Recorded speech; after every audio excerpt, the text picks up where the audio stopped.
Welcome to Full Throttle Talk, the podcast where horsepower meets conversation. From supercars to classic legends, high revving tech to motorsport mayhem, we cover it all. Straight from the driver's seat, whether you're a gearhead, a racer, or just love the thrill of the open road, you're in the right place.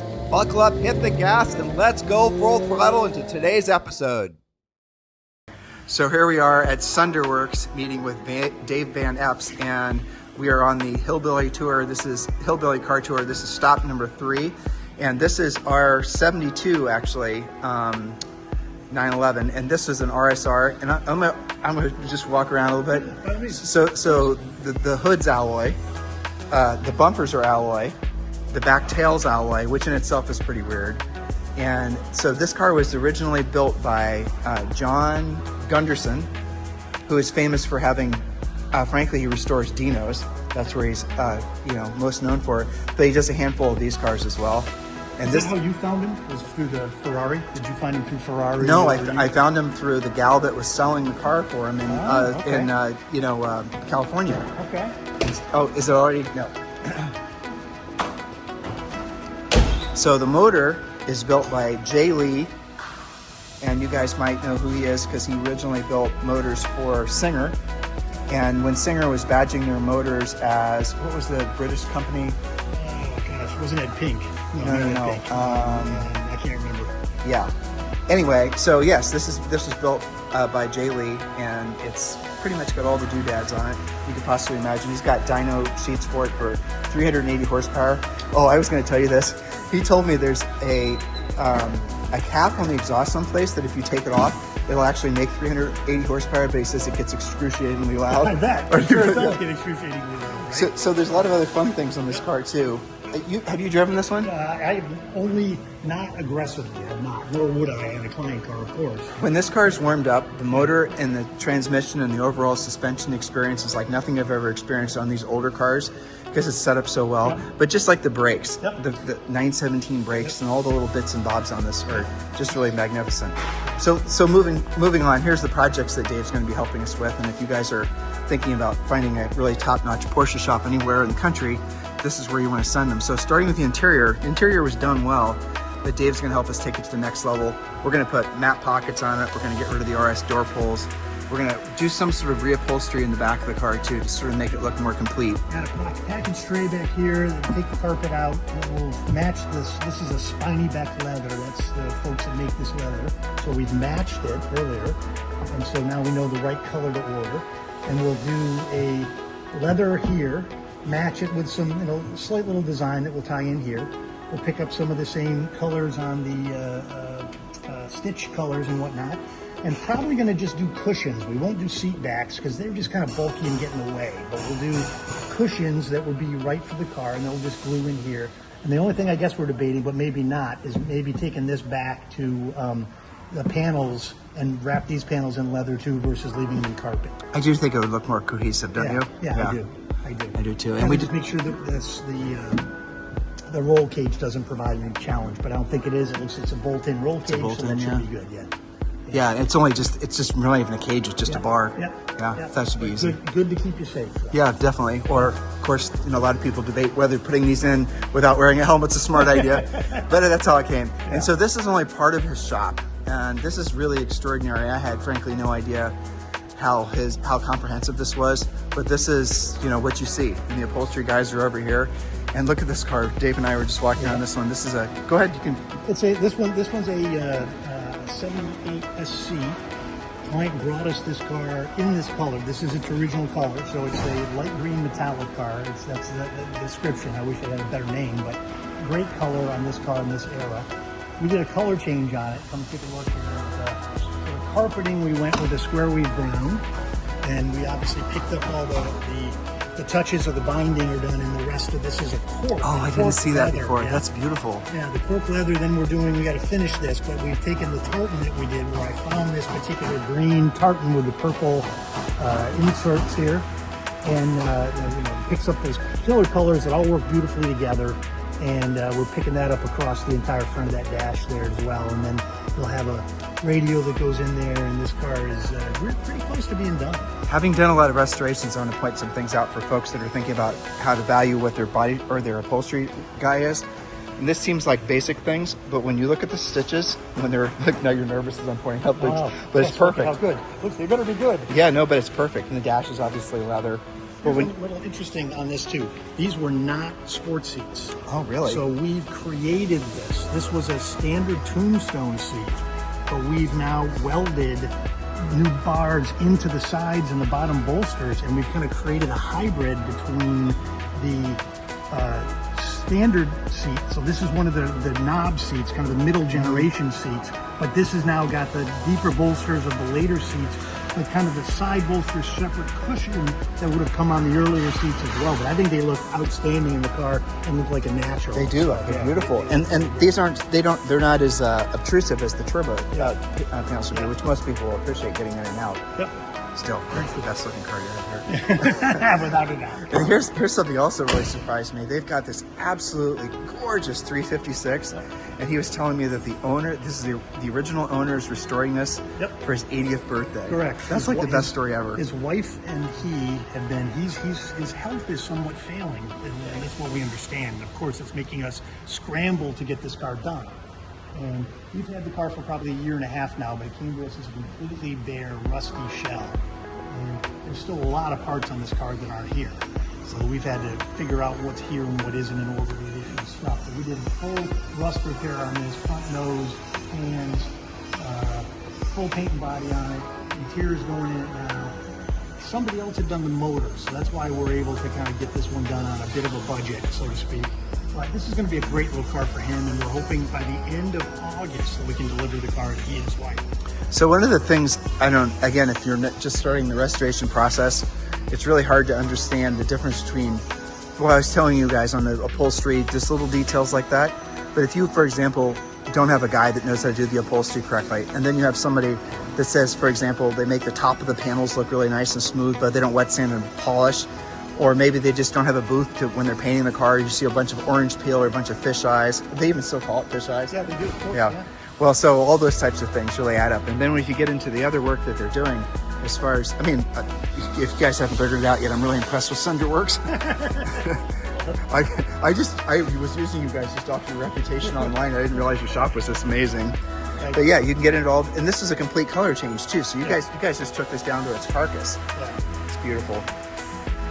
Yeah, so this is half of the, you want to take them around back? Sure.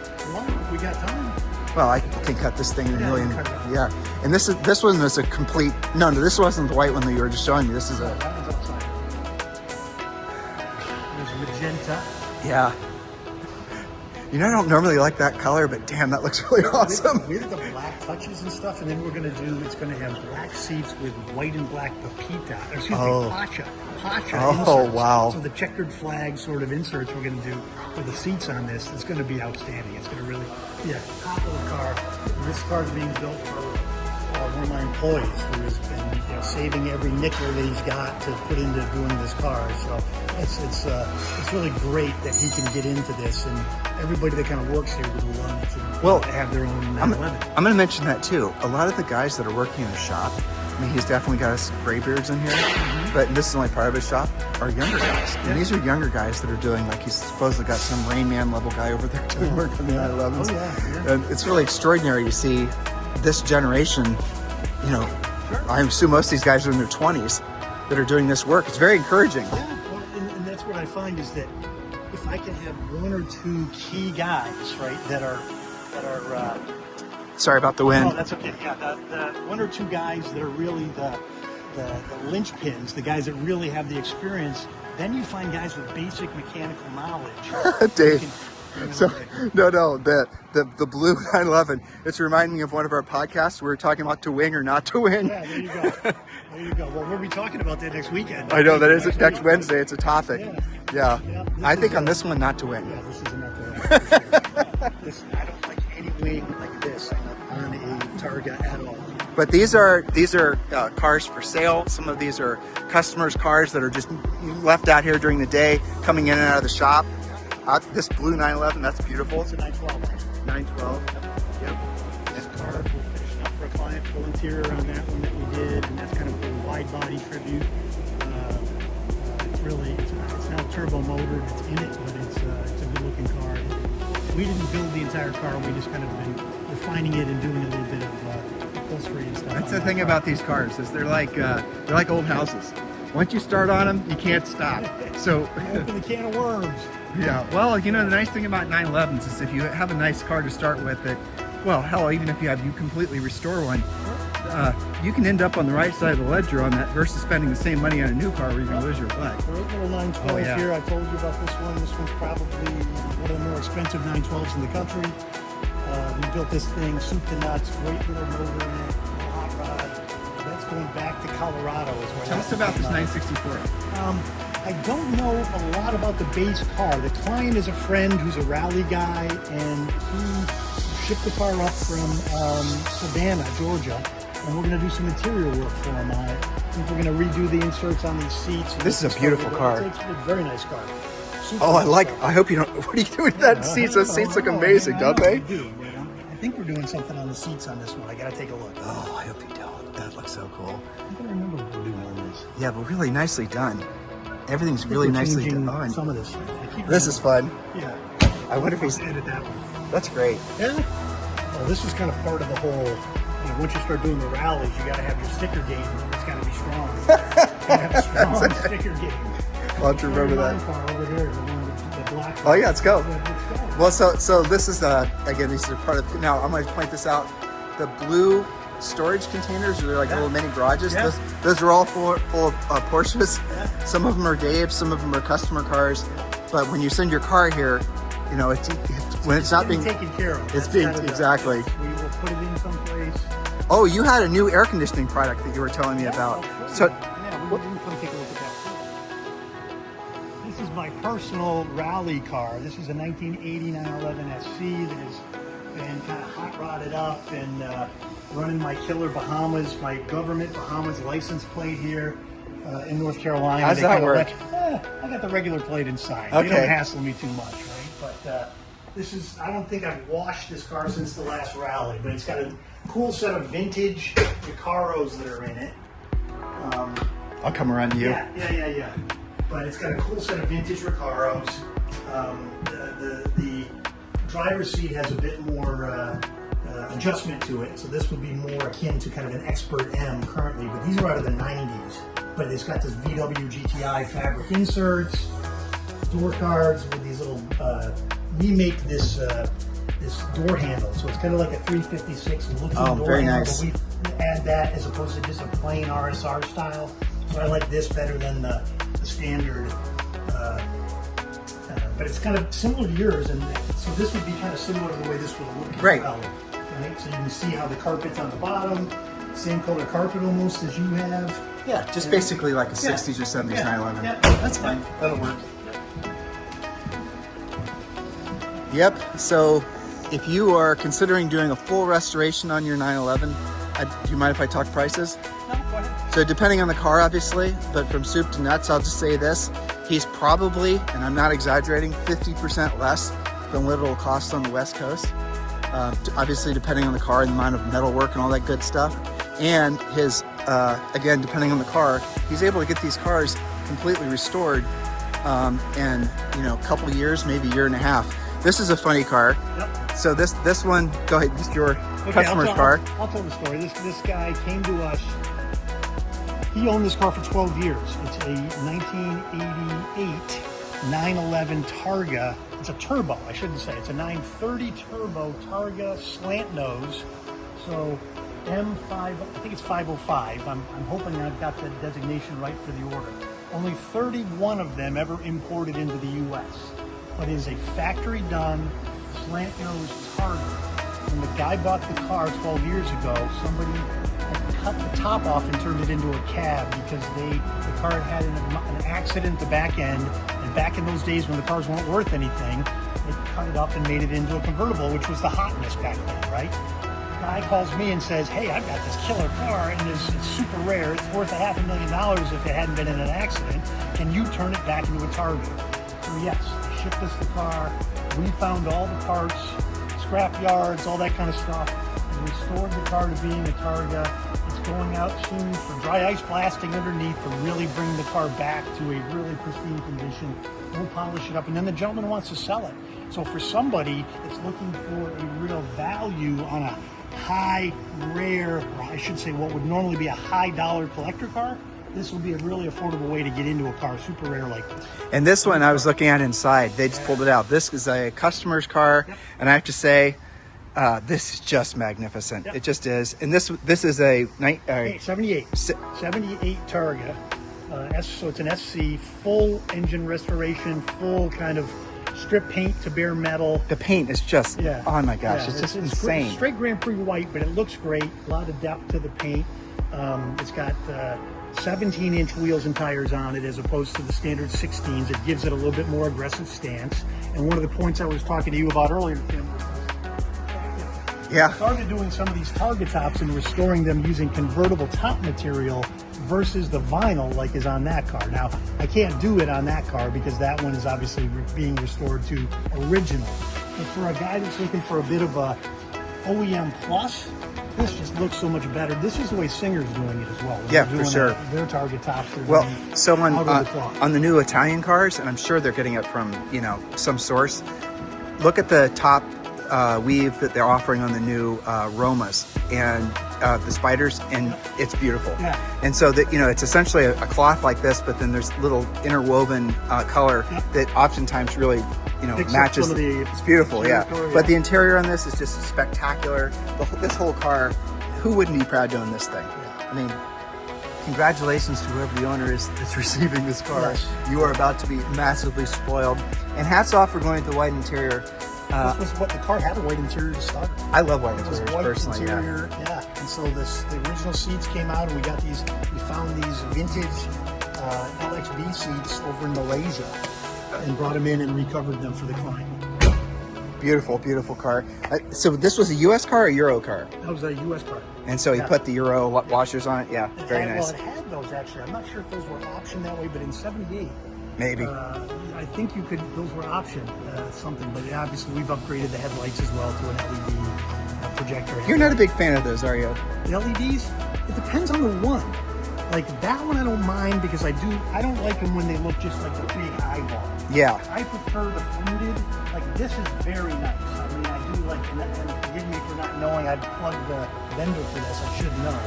But I just like that is more traditional to the way the light looked from the factory versus the big, you know, it just look like these big glass eyeballs. Yeah, it just doesn't fit with the personality of the car.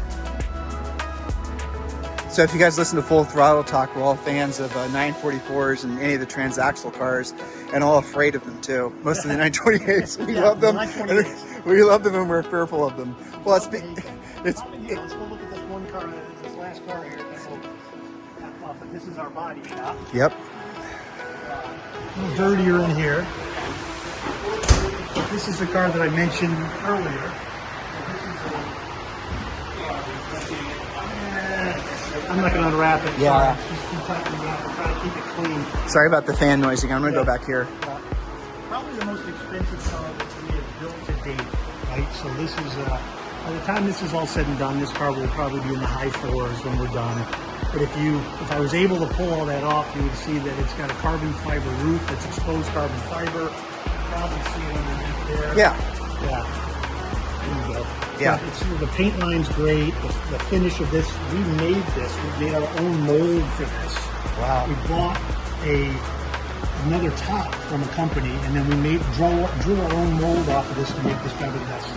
So where's you mean carbon? You mean carbon fiber? Yeah. So, yeah. They grafts roughly here and here. And it's bonded to the car, and then bodywork in as well. Wow. 74 that we talked about a little bit. Typical cars like this that come, you know, they might look complete. I would always tell a buyer, poke around with a little pick or a screwdriver. Get that car up in the air before you buy a car. If you're buying your first one, if you've bought many before, then you know what to look for. They rust everywhere. That's the answer. Anything pre-75 was not galvanized, and even cars later than that, depending on the part of the country they came in, they are going to end up being rusty and have plenty of spots. This car was complete, painted, looked decent, The client wanted it restored. The minute we started tearing it down, rust everywhere. Rust pulls throughout the car, like all over the place. So we're having a